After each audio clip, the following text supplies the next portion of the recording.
Hey guys, I'm Dave with Growing the Home Garden. Today I am over at Bluebird Springs Farm where my friend Nicole is growing all kinds of amazing plants here, particularly daylilies, lots of cut flowers, things like that. So I wanted to bring you over here. It's in Shelbyville, Tennessee.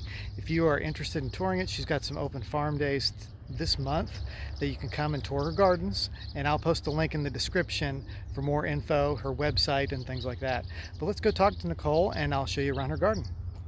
So guys, this is Nicole, and we are standing in front of her shade area. They had to actually manufacture some shade to grow some of these plants here, but what she primarily does are daylilies. So maybe Nicole, if you can tell us a little bit about how many varieties of daylilies you have here. We have over 700 varieties of daylilies.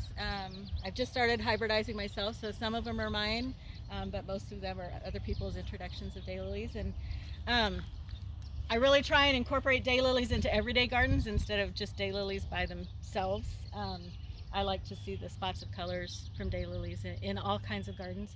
But we also bought this land in 2017, and we really are trying hard to keep it as natural as possible. We've really been amazed with the wildlife we have here on the property. We have otter and beaver and deer and turkey and mink and all sorts of things. So we've worked really hard to try and keep at least some of our areas as natural as possible. So I suppose it has a little bit of a wild look to it, but we weren't here first. So we try and let them have their place here too. So what do you like to incorporate with your daylilies? What kind of other perennials and annuals and stuff do you like to do? I'll use just about anything, really. I have a lot of tall things in the background here. I have some monarda and some ninebark and verbena and grasses, coneflowers, stochesias, really anything. I'll try anything with them. Because daylilies, you know, June, in this area, June is the time for daylilies, and we'll have them on and off through the summer, through August, but June is the prime time for daylilies. And so I want something that looks nice all the time. So I try and incorporate other things that are gonna make it look nice year round. And a lot of it we keep up even in the winter so that we have the grasses, you know, catch winter the interest. frost, winter interest, and seed heads on coneflowers, and yeah, I like to have it all. So what do you have coming over here in this garden area with the daylilies? So this is our main daylily display garden. We are American Daylily Society display garden. So this is dedicated just specifically to daylilies, with a few things thrown in here and there, but mostly daylilies. I have a stochesia down here, and a lot of verbena bonariensis, the purple thing tall in the back, and some David Austin roses. But this area is meant to really highlight the daylilies. And I don't really have, everybody always asks me what my favorite one is, and that really just depends on what's blooming that day. Because there's just so many beautiful colors and styles and heights of daylilies. Really, there is something for everybody in the daylily world. How long would you say that your daylilies last from start to finish, like the first one blooming to the last one done? How much time do you actually get with enjoyment on those daylilies? I usually have something start at the end of May, and we will literally have scapes that freeze at the end of October, 1st of November, that they don't get a chance to bloom because we get a frost or something. It definitely, you know, June is the highlight month, but it will keep going. And I've made a point of buying plants that rebloom, so that they do their thing in June, and then they might pick up again in a month or so. Daylilies are each one is unique, and so you'll have some that rebloom immediately. You'll see, I don't know if I can find one right now, but you'll see them blooming, and then you'll see tiny little scapes coming up again, and that's a rebloom. So that's an immediate rebloom, and then you'll have others that will bloom now, and they won't bloom again until October. Huh. So it can vary widely. And really, I had a hybridizer tell me once that all daylilies can be rebloomers as long as you have a long enough season and enough water. Right. So a daylily might not be registered as a rebloomer because they registered it in, you know, Minnesota or Ohio, and they didn't have enough season. And we can have things rebloom that other people can't.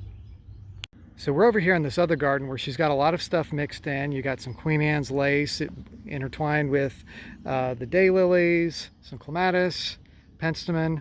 Tell me a little bit about what this area is going to be like. Well, these are what I call my long borders, and they're supposed to be kind of a color block. This is mostly a burgundy and white garden, and each section has a different color theme. But this is sort of a reflection of my more natural perennial movement style garden, where you don't pay so much attention to form.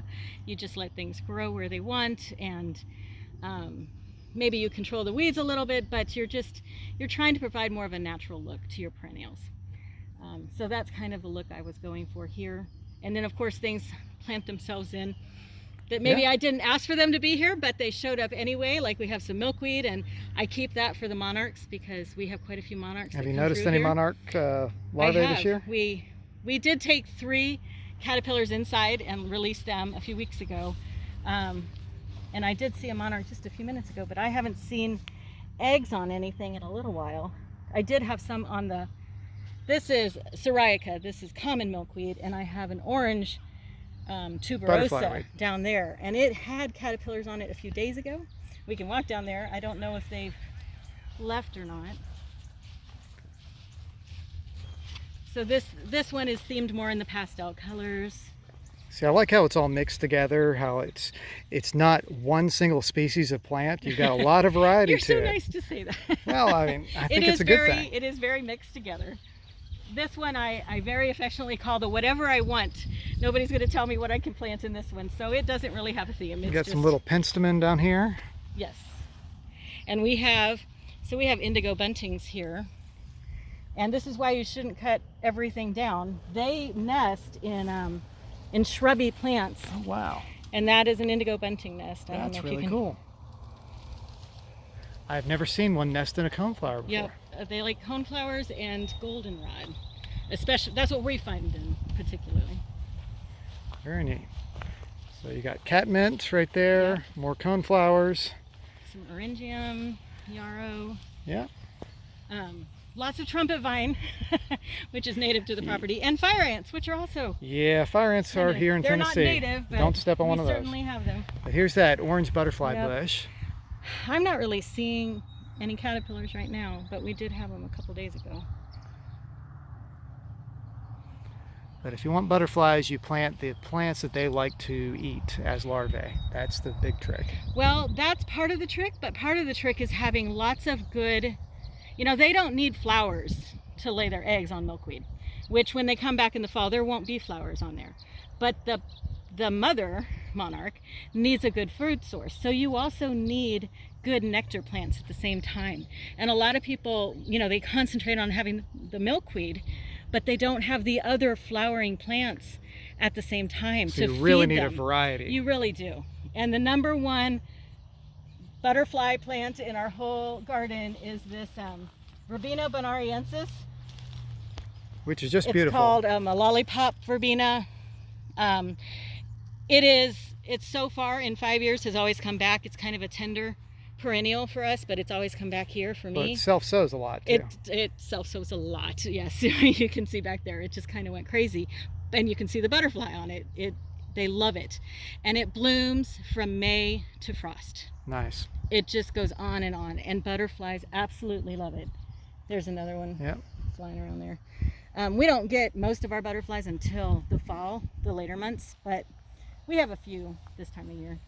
So you got coreopsis or tick seed. Yeah, this is the yellow and don't let the name fool you. It doesn't attract ticks or anything like that. It's just because the seeds look like little ticks. They look like little ticks. I don't know.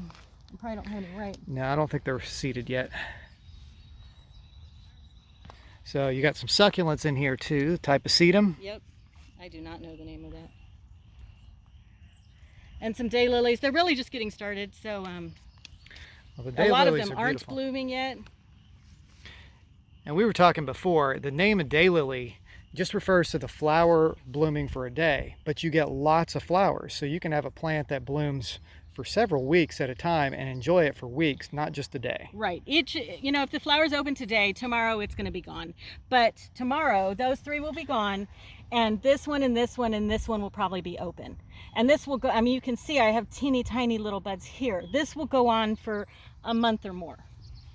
And I can't recall if this is a rebloomer, but if it's a rebloomer, it could go on for several months.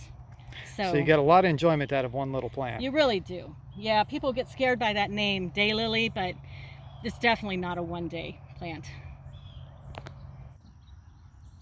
So Nicole has been doing some hybridizing of daylilies, which are a really good plant to start learning how to hybridize on. And these are some of the ones that she's actually gotten to flower from seed. So Nicole, how do you do that? What's the best way to go forward and start hybridizing your own daylilies? Well, unfortunately, Dave, it's almost too easy to hybridize daylilies. So you're tempted to do a lot of it, and then you have too many plants to choose from. But there's male and female parts on every daylily flower. And the male part, the stamen, has the pollen on it. And once the pollen is fluffy, so you can see I rubbed it on my hand, it's fluffy, you can wipe it on the pistil, which is the female portion of the flower. And it carries it down this long tube, and at the bottom of the tube is the ovary of the flower. And if it fertilizes, then as these leaves fall off, as an old daylily dies, it will create a little bit of a bump down here at the bottom, and that's a seed head forming. And I don't think, nothing has fertilized here. Actually, this is a seed pod right here. Starting, it'll get much bigger, but that was probably by bee pollinated or wind pollinated or something. But that's a seed head forming, and it'll have seeds, and it'll have maybe some characteristics of one or both of the parents, or maybe it won't look anything like the parents. You just never know what you're going to get with daylilies. So people tend to do a lot of flowers and hope for the best, and you have to be kind of judicious and get rid of the things that aren't pretty. Which one is your favorite of your starts? Well, I have this one today. There was one yesterday that bloomed. It's not blooming today, but I'm pretty happy with this one right now. Wow. Yeah, that's pretty cool. Yeah, and you have to keep in mind, this is, what, 3 or 4 in the afternoon. Daylilies look best in the morning, but you know, it's as big as my hand, and I really like those colors. So I will definitely keep my eye on that, and I'll probably watch it for about 3 years to see how it does over the winter, to see if it multiplies well, just all the different things that somebody might look for in a daylily. You don't just go and name everything that's pretty. Or we already have almost 100,000 daylilies registered with the AHS, so it's good to be a little judicious about what you choose to register. Yeah, so you want to make sure it's something good. Yeah. Something people are going to enjoy. But it is nice to be able to name something for maybe a friend, a loved one, or something like that. It's a nice way to pay tribute to someone. Now, do you have to keep up with who the parent plants were if you register them? When you register it, there is a place to register that, but it is allowed for you to say that it's just either a new you one. don't know, or it was another seedling that wasn't named. So they'll have seedling crossed with seedling, and you have no idea. Right. It's nice to be able to tell who the parents were, though. So we're back over here by the hosta garden that Nicole's put together, and she's got lots of beautiful plants in here. Some hydrangeas, you got some oak leaf there. It looks like a, which one is that? Is That's that Annabelle. Annabelle, that's what I was thinking. So that's arborescens, hydrangea. Then a couple more hostas over here, kind of a nice silver blue one there, and interspersed with lots of other things too. I mean, you've got a little redbud tree popping up in the middle, but you also have over here some astilbe, you got some ferns, and all of this she was able to do in an area that's full sun. But the reason she was able to do that is because they manufactured the shade.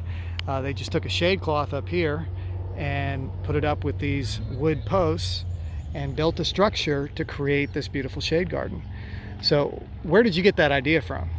There's actually a garden in Nashville that had the same problem. They had a beautiful hosta garden, and the trees that were shading it got hit in a storm, I believe, and destroyed. And so they didn't want to move or destroy their hosta garden, so they had a structure very similar to this put in so that they could have their shade garden. So that's where my inspiration came from. And the hope is that we don't have to leave this up for too many years. We've planted dogwoods and redbuds and other kind of low growing trees, so that eventually they'll shade this garden themselves and we can take the structure down. But for now, it allows us to have my shade garden, because when we bought this property, this was a hayfield. There's absolutely nothing here except grass. So, and one hackberry tree. One hackberry One tree. hackberry tree. Well, I mean, it's really a great way to utilize that space and to create a shady area when you don't have something. And it's just very cooling and peaceful. You know, it's very hot and sunny out here. So this is a great place to just take a little cool break and get away from the hot sun for a few minutes. Guys, I hope you enjoyed this tour of Nicole's garden, Bluebird Springs Farm. It's in Shelbyville, Tennessee. She's got some open days in June, and I'm going to link to her website and her Facebook page in the description if you want more info. Just go to those, and if you want to reach out to her to set up an appointment to come out and see, I'm sure she'd love to give you a tour of the garden. And she does sell plants, so come out here, buy some plants from her. And I think she's also got dahlias coming up later in the summer, which will be really cool to see. I think August is kind of the time frame for that. So I hope you enjoyed this. Hit the like button, subscribe, and let me know if you want to see more of Nicole's garden in the future. And we'll talk to you later. Thanks for watching.